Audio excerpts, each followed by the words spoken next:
Bonsoir à tous et à toutes. Au sommaire de ce journal, les principales voies menant vers les quartiers Livoulou et Kimwenza sont complètement dégradées. L'accès à ces quartiers est devenu un véritable casse-tête pour les usagers. Le génie de l'Office de voiries et drainage s'emploie à réhabiliter la route menant vers ces deux quartiers. Et puis, des chercheurs chinois viennent de découvrir le virus de Covid-19 dans le sperme humain. Avec cette découverte, peut-on dire que la Covid-19 est une maladie sexuellement transmissible? Élément de réponse dans ce journal. Dans ce journal également, vous suivrez cette reddition de miliciens du Codeco qui s'aimaient la terreur à Doualendou et Djougou. Ils ont décidé de mettre un terme à leurs exactions. Ils l'ont dit aux anciens seigneurs de guerre de l'Itourie. Bonsoir à tous et à toutes. Une fois de plus, le diplomate britannique en poste à Kinshasa a été ce mardi à la Cité de l'Union africaine pour y rencontrer le chef de l'État. Il ressort de leurs entretiens que l'axe Kinshasa-Londres sera davantage renforcé. Pierre Kibambesso Moïsa. Entre la République démocratique du Congo et le Royaume-Uni, les relations sont au beau fixe. C'est ce qui ressort en substance de l'entretien que le président de la République, Félix-Antoine Tshisekedi Tshilombo, a eu avec l'ambassadeur de Grande-Bretagne à RDC, Emily Maltman. La diplomate britannique qui vient d'avoir son premier entretien avec le chef de l'État après la récente cérémonie de présentation de lettres de créance a indiqué que le Royaume-Uni entend demeurer dans le cadre de partenariat un grand bailleur de fonds pour la RDC en apportant son appui au gouvernement congolais dans les secteurs notamment de la santé et de l'aide humanitaire.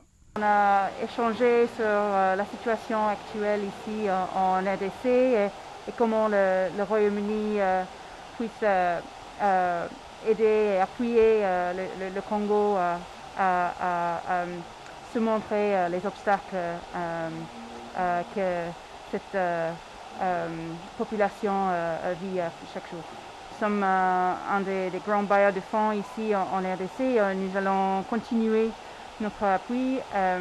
Nous avons déjà annoncé quelques appuis auprès des ONG qui travaillent ici à Kinshasa et aussi à l'est du pays dans les grandes villes.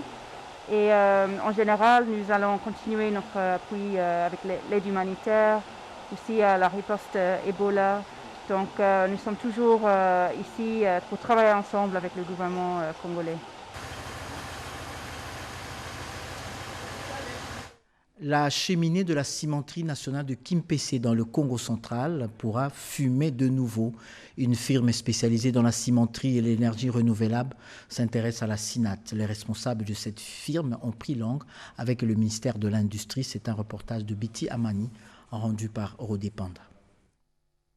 Intéressé par la possibilité de la relance de la cimenterie nationale SINAT basée à Kimpese dans le Congo central par le gouvernement congolais, les responsables de la société Synergie Africa Holding, spécialisée en cimenterie, eau industrielle et énergie renouvelable, ont échangé le mardi dernier avec le ministre de l'Industrie, Julien Paluku Kaongia. Le ministre nous a bien parlé de la relance du projet de SINAT. Qui est à Congo central et nous sommes intéressés par le prendre. Il y a des challenges techno-financiers qui existent pour le moment et nous sommes là pour adresser ce challenge ensemble avec l'appui de son Excellence le ministre de l'Industrie. Juste après, le ministre de l'Industrie s'est entretenu avec Jean-Claude Bayendé, notable de l'Équateur. Implanter une agro-industrie dans cette province qui regorge d'énormes potentialités, c'est l'essentiel de la rencontre entre deux personnalités. J'ai eu à conférer avec M. le ministre sur les possibilités de la relance de l'industrie agricole dans ma province de l'Équateur. Parce que comme vous savez, l'Équateur, c'est le poumon agricole de la RDC. Beaucoup de plantations ont été abandonnées. Comment nous pouvons relancer les secteurs de l'industrie agricole dans la province de l'Équateur? Je vais essayer de travailler avec les ressortissants de l'Équateur pour répertorier toutes les plantations abandonnées. Par ailleurs, l'échange des livres entre Julien Paluku Kaongiam et le professeur Sekimonyo Wamagango a été également au rendez-vous. Le professeur Sekimonyo, pour qui on a écrit les livres Sekimonyo, 40 ans au service de la nation, a remis cette œuvre écrite sur sa personne au ministre de l'Industrie. De son côté, Julien Paluku Kaongia, alors gouverneur du Nord Kivu, entre démocratie et guerre, qui retrace les moments difficiles et faits palpitants dont les aventures du CNDP et du M23, mais aussi l'anthropologie de ses discours de 2007 à 2016. Cadeco, la caisse d'épargne du Congo, jadis fleuron de l'économie nationale, est aujourd'hui confrontée à des sérieux problèmes d'intendance. Le ministère du Portefeuille veut apporter une thérapie à cette entreprise qui a fait autrefois le bonheur des épargnants congolais, même dans le coin le plus reculé du pays. Marie Kalong et Chimène Dondo. Au cours d'une séance de travail avec la nouvelle équipe d'administration de la Cadeco, le ministre du Portefeuille Clément Koete-Nyiming a démontré sa détermination de faire de la Cadeco une véritable caisse d'épargne dans le secteur financier congolais. Clément Koete a saisi cette occasion pour brosser la situation sombre de cette entreprise presque à l'agonie. Il a souligné que la Cadeco demeure à ce jour exclue de la chambre de compensation de la Banque centrale du Congo car son capital social n'est pas à la hauteur du minimum exigé. Le président du conseil d'administration, Hussein Bopouli, a eu des mots justes pour remercier le ministre du Portefeuille et l'a rassuré que son équipe sera à mesure de répondre aux défis immenses de la Cadeco. Nous sommes venus nous abreuver à la source de toutes les questions qui concernent la Cadeco. Le ministre nous a fait un background de la situation de la Cadeco depuis 2008. Il a ensuite donné son opinion sur ce que nous devons, la manière dont nous devons nous comporter en tant que responsable de la Cadeco. Il nous a fait aussi des suggestions, des voies de sortie en rapport avec la situation de la Cadeco. À noter que cette première institution bancaire de la RDC, aujourd'hui en faillite, a totalisé 70 ans depuis le 10 juin dernier et sollicite l'appui du gouvernement pour son relèvement. Le président du conseil d'administration de la Cadeco, M. John Boupila, répondait aux questions de Marie Kalong. Et puis, toujours en ce qui concerne l'épargne, sachez que la Banque centrale du Congo informe le public que des structures non agréées par l'autorité de régulation et de contrôle du secteur financier procèdent à des opérations de collecte illégale de l'épargne du public au travers de dénominations diverses, comme monnaie virtuelle ou crypto-monnaie, assorties de taux d'intérêt créditeurs excessifs, de promesses de bonification et des avantages en nature suivant l'importance des mises. La Banque centrale met en garde contre les activités réalisées par ces structures qui ne sont ni réglementées ni autorisées à opérer en RDC et agissant par conséquent en violation des dispositions de la loi. Et au regard de sa mission légale de protection de l'épargne publique et des risques engendrés par ces pratiques, la Banque centrale du Congo réitère sa demande d'une vigilance accrue de la part des épargnants face aux propositions d'investissement sur ces plateformes aux fins de se prémunir contre tout risque de perte de leurs avoirs. Et puis les entreprises du portefeuille de l'État, elles, sont en train de réfléchir sur leur situation fiscale en pleine pandémie Covid-19. Yolande Voka. La pandémie du coronavirus constitue un coup dur pour l'économie mondiale. En RDC, les entreprises du portefeuille en paient le frais. Difficile pour bon nombre d'entre elles de remplir leurs obligations fiscales. Les unes ont été condamnées à mettre carrément la clé sous les paillassons. Consciente de cette situation, l'ANEP, Association nationale des établissements publics et entreprises du portefeuille, a tenu une réunion d'évaluation de la situation fiscale de ces entreprises en période Covid-19. Nous lançons un appel à toutes les entreprises de faire le nécessaire pour qu'ils donnent les moyens prévus au gouvernement de la République de payer leurs obligations fiscales au Trésor public, à la DGI, DGRAD, DGRK et autres, de manière à ce que le gouvernement de la République puisse trouver les moyens nécessaires pouvant lui permettre d'atténuer un peu la situation de la Covid, d'améliorer la situation économique du pays. C'est un tableau sombre que présentent ces entreprises qui, pour la plupart, accusent des arriérés de paiement de taxes et impôts dus à l'État. Plusieurs préoccupations ont été soumises à l'ANEP, qui est leur syndicat auprès du gouvernement de la République pour assouplir les mesures conformément à l'état d'urgence. L'assainissement de la ville de Kinshasa et la protection des forêts congolaises pourront bénéficier d'un appui de 30 millions d'euros octroyé par la France. Le ministre des Finances, Seleya Lagouli, son collègue de l'Environnement et les diplomates français en poste à Kinshasa ont conjointement signé cette convention sur la gestion durable des forêts. En apposant leur signature au bas de cette convention, Kinshasa et Paris s'engagent à une gestion rationnelle de l'écosystème et à la préservation de l'environnement et des forêts. Certains quartiers de la capitale congolaise qui sont confrontés aux problèmes environnementaux sont le premier bénéficiaire de cette enveloppe estimée à 30 millions d'euros.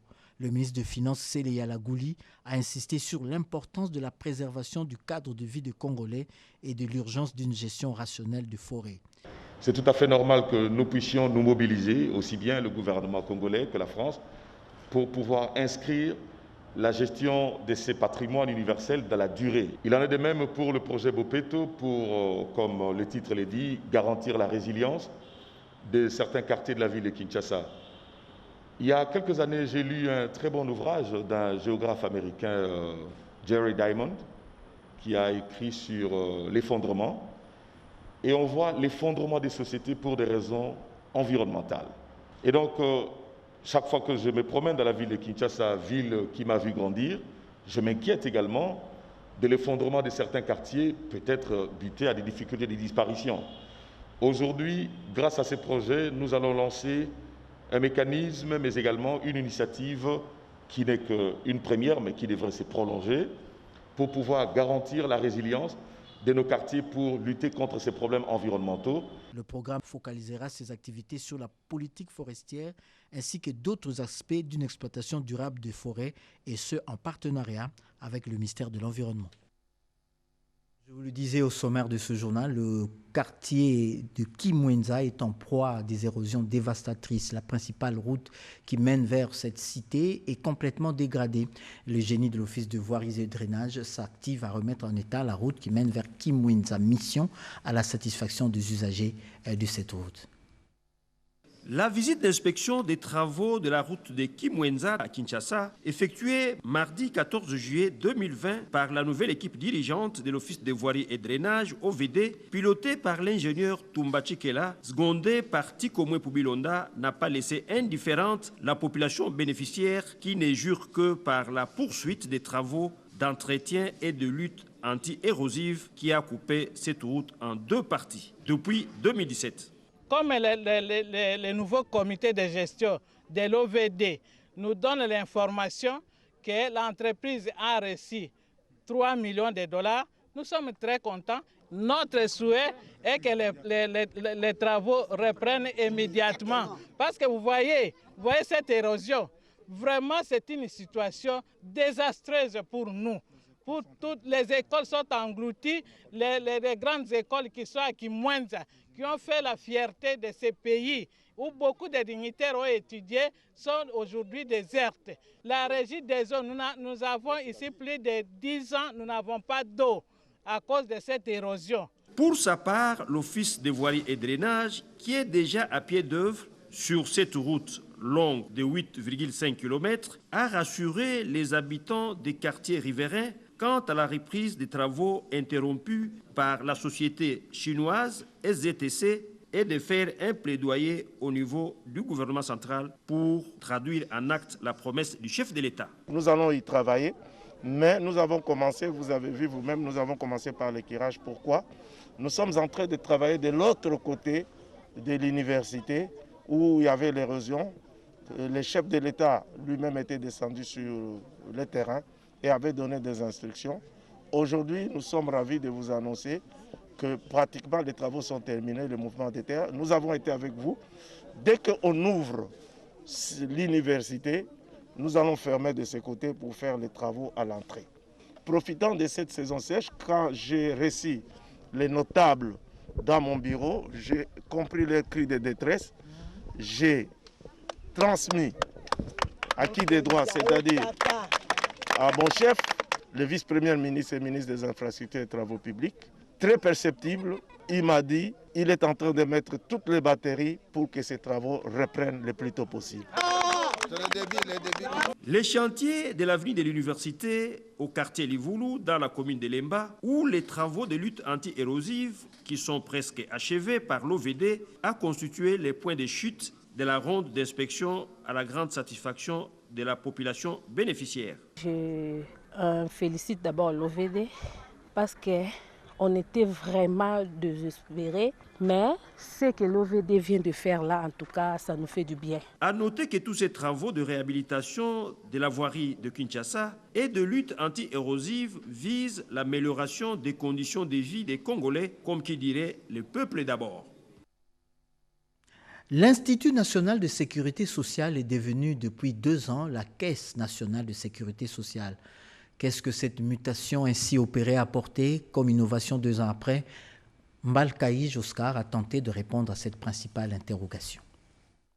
2 ans se sont écoulés depuis la publication, le 14 juillet 2018, du décret portant création, organisation et fonctionnement de la Caisse nationale de sécurité sociale, CNSS, en remplacement de l'ancienne INSS, Institut national de sécurité sociale. Une loi qui apporte beaucoup d'innovations dans les secteurs.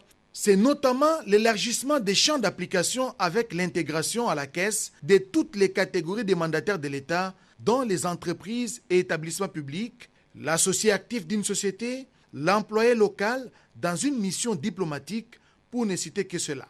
Autre innovation de taille, c'est l'introduction de nouvelles allocations pour les comptes de prestations aux familles, parmi lesquelles les allocations prénatales, les allocations de maternité et les indemnités journalières pour les femmes travailleuses. Pour la branche de la pension, la loi a introduit les pensions pour les survivants et les orphelins, sans oublier l'uniformisation de l'âge de départ à la retraite pour l'homme et la femme, qui est désormais fixé à 65 ans, et l'âge de l'ouverture de départ à la retraite à 60 ans pour les 2 sexes. L'une des particularités de cette loi, c'est l'informatisation de la gestion de la caisse, rendant ainsi facile la tâche aux employeurs affiliés à la CNSS qui peuvent désormais déclarer leurs travailleurs à partir de leur bureau de travail grâce au logiciel des télédéclarations. Le nouveau taux de cotisation de 18% est déjà d'application. La gestion de la prévention des risques professionnels est également prise en charge par cette nouvelle loi. Ainsi, plusieurs agents sélectionnés sur base d'un concours ont été envoyés en formation dans les meilleures écoles d'Afrique pour un renforcement des capacités dans la prise en charge et la gestion des risques professionnels. C'est un travail de titan qui a été abattu en 2 ans. La mise en application de toutes ces innovations constitue un véritable exploit pour la direction générale de la CNSS, ce qui a valu à la RDC, à travers la directrice générale de la Caisse nationale de sécurité sociale, Mme Agnès Mouad-Nawej-Katang, la présidence du bureau des liaisons de l'Association internationale de sécurité sociale en Afrique centrale, BLESAC en sigle, ce pour un mandat de 3 ans. La Caisse nationale de sécurité sociale saisit cette opportunité pour inviter tous les employeurs à s'acquitter normalement de leurs obligations en vue de lui permettre de disposer des ressources nécessaires à une meilleure prise en charge de bénéficiaires du régime général. La CNSS rappelle que le paiement régulier des cotisations sociales est une obligation légale qui garantit le bien-être des assurés et prestataires sociaux qui ont rendu de bons et loyaux services à la nation. Je vous le disais également en titre, des scientifiques chinois ont découvert la présence dans le corps humain du virus du Covid-19 dans le sperme. Avec cette découverte, l'on est en droit de se poser la question de savoir si la Covid-19 est sexuellement transmissible. Élément de réponse avec Constance Mananga. Le mode de transmission du coronavirus défini par l'Organisation mondiale de la santé étant bien connu, il est évident que le coronavirus n'est pas une maladie sexuellement transmissible. La COVID-19 se transmet par les gouttelettes, sécrétions projetées par la personne malade lors d'un éternuement, la toux ou en contact direct, d'où l'importance des gestes barrières. Selon une étude publiée le 7 mai dernier, des chercheurs chinois ont analysé les spermes de plusieurs patients atteints du Covid-19 ou en rémission. Pour 16% des personnes testées, les fluides étaient positifs au SARS-CoV-2. Néanmoins, les avis divergent. Quant à cette question, le coronavirus peut-il aussi être une maladie sexuellement transmissible? Il y a un auteur qui a écrit qu'il aurait trouvé des virus, de coronavirus au niveau de sperme. On ne peut pas, à partir d'une seule constatation, tirer des conclusions. Il faut une étude fouillée qui est publiée dans une revue reconnue par tout le monde. Le fait qu'on ait découvert, par exemple, ne signifie pas nécessairement que c'est une maladie sexuellement transmissible. D'emblée, je dirais non. Le virus a son champ d'action. C'est la sphère orale où il colonise. Même dans ses manifestations, ce sont les manifestations purement respiratoires, mais dans les humeurs comme le sperme, ça n'a pas été démontré. Le secrétariat technique des ripostes contre cette pandémie en RDC est catégorique. Les virus ne peuvent être testés à partir du sperme ou encore s'y retrouver dans les spermes. Au début, on appelait la Covid le nCoV, c'est-à-dire nouveau coronavirus, parce que c'est un virus qui a été récemment trouvé et nous ne savons pas encore beaucoup de choses sur cette maladie. Il y a des études qui ont commencé à être faites dans les pays qui ont été premièrement touchés, mais jusque-là, il y a quelques études qu'on est en train de chercher à comprendre. Donc à ce niveau, on ne peut pas affirmer qu'on peut trouver les virus de manière infectieuse à travers les spermes. S'il s'avère que les spermes peuvent contenir le coronavirus, on peut donc insinuer qu'il peut se transmettre lors d'un contact sexuel. En tout cas, rien n'est encore prouvé scientifiquement. On ne peut pas dire ça, mais en santé publique, la vigilance, y compris la santé sexuelle, doit être maintenue, particulièrement dans ces contextes de pandémie. Le fait qu'on ne connaisse pas s'il y a des évidences de transmission de ces virus par la voie sexuelle n'empêche pas que les gens puissent observer les mesures pour empêcher ces virus de se transmettre par cette voie. La présence du virus a déjà été prouvée dans la salive, l'urine et les selles. Les recherches sur les spermes peuvent constituer une nouvelle piste. Le VIH fait partie de ces comorbidités et dans ces cas particulièrement, le patient poursuit son traitement antirétroviral. Quand on décrit les PVV, il y a plusieurs niveaux. Il y a ceux qui sont bien portants, il y a ceux qui sont sous traitement avéré, il y a ceux qui ont des pathologies. Donc on ne peut pas considérer tout PVV au même niveau de vulnérabilité. Si cette option est confirmée, la crainte serait que les virus se retrouvent aussi dans les sécrétions vaginales avec toutes les conséquences qui peuvent en découler et se propager encore plus rapidement. L'observance des mesures barrières et des mises pour prévenir et limiter les dégâts. Covid-19 toujours, cette présentation de protocole de lutte à Lubumbashi dans la province du Haut-Katanga. Chef de travaux, le docteur Joseph Sambi Boulanda, ministre provincial de la Santé du Haut-Katanga, a reçu ce lundi 13 juillet 2020 le phytothérapeute spécialiste en plantes médicinales, docteur Dominique Moutachiwa Moutachi. Ce dernier a été voir le numéro 1 de la Santé du Haut-Katanga pour lui présenter le protocole en processus d'approbation. Protocole pouvant aider à la lutte contre la Covid-19. Le numéro 1 de la santé du Haut-Katanga a encouragé ce phytothérapeute surnommé Dr Kabuchungu pour les fruits de sa recherche. Le produit est déjà connu, le Super Kabuchungu, c'est un produit qui est déjà accepté dans le Haut-Katanga contre plusieurs maladies, contre plusieurs symptômes liés au Covid, la malaria, la fièvre typhoïde, le diabète, les troubles respiratoires ainsi que les troubles cardiaques. Donc nous sommes toujours dans le processus pour que ce protocole soit approuvé, mais il est déjà en cours. Le produit est efficace. Nous avons déjà des tests de l'INRB, les tests de toxicité qui avaient prouvé que le produit n'est pas toxique. Donc le produit est très efficace. C'est ça, on est venu présenter les fruits de nos recherches à l'autorité, au ministre de la Santé, et présenter aussi les démarches qui sont en cours pour remplir certaines formalités pour que ça puisse passer à l'essai clinique. L'autorité a été très satisfaite, il est très content de voir les fruits du Haut-Katanga dans la lutte contre cette maladie de Covid. Et il est décidé aussi d'apporter son soutien, même avec le gouverneur du Haut-Katanga. Quelques femmes réunies dans un collectif baptisé Cris des femmes veulent lutter à leur manière contre la pandémie Covid-19. Leur public cible, les femmes veuves des militaires. Cédric Kenina.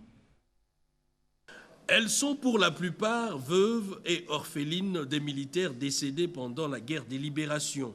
En marge de la société, la structure Cris des femmes est allée à leur rencontre pour leur tenir informés de la pandémie qui endeuille la planète, le coronavirus. Kits de lavage de mains, masques et autres ont été mis à leur disposition, comme l'explique ici la coordonnatrice des Cris des femmes. Les cris d'une femme a été toujours entendu par Dieu. Nous nous sommes dit, avec le peu de moyens dont nous disposons, nous pouvons s'aimer cela sur la bonne terre, parce que Dieu écoute toujours les veuves. Et oui, Dieu entend les cris des veuves, et celles du camp Kimpoko ont dit toute leur gratitude à la bienfaitrice. Le reportage de Cédric Kenina referme le registre sur la pandémie de la Covid-19. Nous allons à présent parler des universités et instituts supérieurs, surtout ceux de la Tchouapa qui laissent à désirer. Les élus locaux ont fait part de leurs préoccupations au ministère de tutelle. Par ailleurs, le ministre de l'Enseignement supérieur universitaire est convié par la Banque africaine de développement au lancement prochain de travaux sur les perspectives économiques de l'Afrique centrale. Marie Kalong. La Tchouapa, l'une des grandes provinces démembrées de la RDC avec une population d'environ 2 millions d'habitants, n'a pas d'institution supérieure universitaire capable d'accueillir cette population. Les sénateurs élus de cette province sont préoccupés par cette situation. Ils ont échangé sur cette question avec le ministre de l'Enseignement supérieur et universitaire, Thomas Loaka Losenjola. La Tchouapa n'a que 4 institutions supérieures universitaires, alors que la Tchouapa, c'est une grande province en termes de superficie et regorge jusqu'à preuve du contraire plus de 2 millions d'habitants. Alors, il faut encore ajouter d'autres institutions universitaires et supérieures dans d'autres territoires pour créer un peu d'équilibre et lutter contre l'exode rural accru. Juste après, Thomas Loaka a échangé avec le responsable ad intérim chargé de programme pays principal de la représentation de la Banque africaine de développement en RDC, Koussaï Akupo, porteur d'une invitation au ministre de l'ESU pour sa participation au lancement des perspectives économiques de l'Afrique centrale. Je portais à son Excellence une invitation de la Banque africaine de développement au lancement du rapport sur les perspectives économiques de l'Afrique centrale. C'est une activité qui va se dérouler le 16 juillet et son Excellence a été invité à suivre cette activité-là. Ça se fera par vidéoconférence. Une invitation bien reçue par le ministre de l'ESU. Cette activité a comme thème « Capital humain, emploi et développement des compétences en Afrique centrale ». La Tunisie et la RDC comptent établir une coopération parlementaire. Les quelques parlementaires congolais ont abordé la question avec l'ambassadeur de Tunisie en République démocratique du Congo. 3 mois après avoir présenté les clés parlementaires pour le développement du Congo par le président du Sénat, les 12 parlementaires qui composent ces structures passent à l'exécution de leur calendrier. C'est mercredi 15 juillet 2020, ils ont reçu à leur siège à Kinshasa l'ambassadeur extraordinaire plénipotentiaire de la Tunisie en poste en République démocratique du Congo pour échanger sur les opportunités tunisiennes et congolaises dans le secteur du développement. Après cette séance de travail, le diplomate s'est exprimé en ces termes. C'est un honneur pour moi d'être invité, d'être le premier invité de ce bon groupe, donc ce bon club parlementaire. Nous avons échangé dans pas mal de domaines de coopération et nous comptons donc développer cette coopération avec nos frères et sœurs congolais.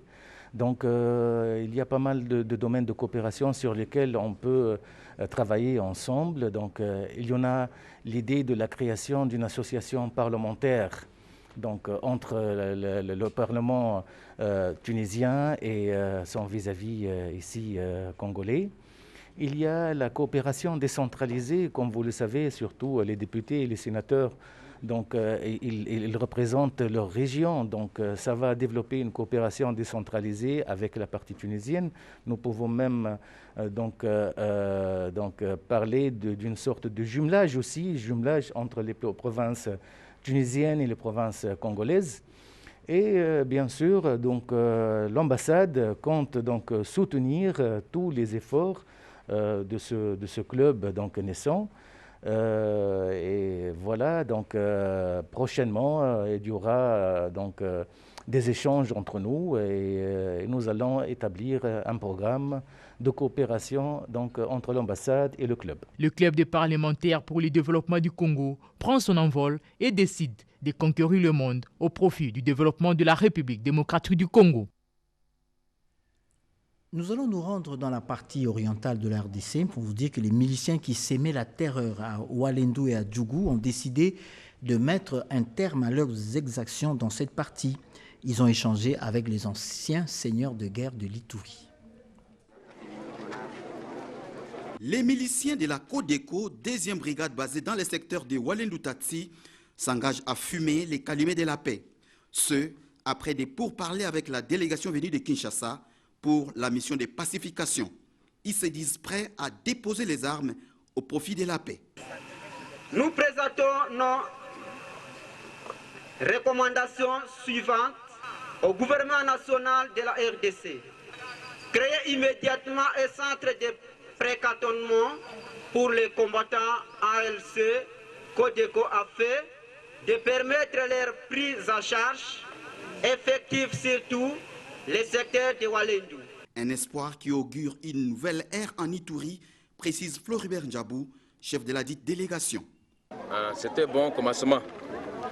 Nous avions lancé un appel aux éléments de Codeco d'abord à la radio et ils ont accepté d'adhérer au processus parce qu'ils veulent bien que la paix revienne aussi dans notre province. Une action saluée à sa juste valeur par Jean Bamanissa Saïdi, qui ne jure que par les retours de la paix dans sa province, conformément à la vision du chef de l'État, Félix Antoine Tshisekedi, lors de son passage à Bunia. Signalons que cette fraction de la milice Codeco a remis un cahier de charge à cette délégation qui devra poursuivre sa mission de pacification dans les territoires des Djougou. Combien coûte un litre d'essence et de gasoil à Bukavu dans la province du Sud Kivu? Récemment, une circulaire du ministère provincial en charge des hydrocarbures a fixé le prix du litre d'essence à 1800 francs congolais le litre. Eh bien, le ministère national de l'économie vient de réagir et considère que ce circulaire est de nul effet car n'ayant pas respecté le prescrit de la loi relative à la liberté des prix et à la concurrence qui octroie cette compétence de manière exclusive au seul ministre de l'économie nationale. À cet effet, en attendant l'examen des préoccupations des opérateurs économiques du Sud Kivu, la structure des prix de produits pétroliers publiée le 6 mai 2020 demeure d'application. Cette précision du ministère de l'économie met un terme à ce journal. Merci infiniment de l'avoir suivi.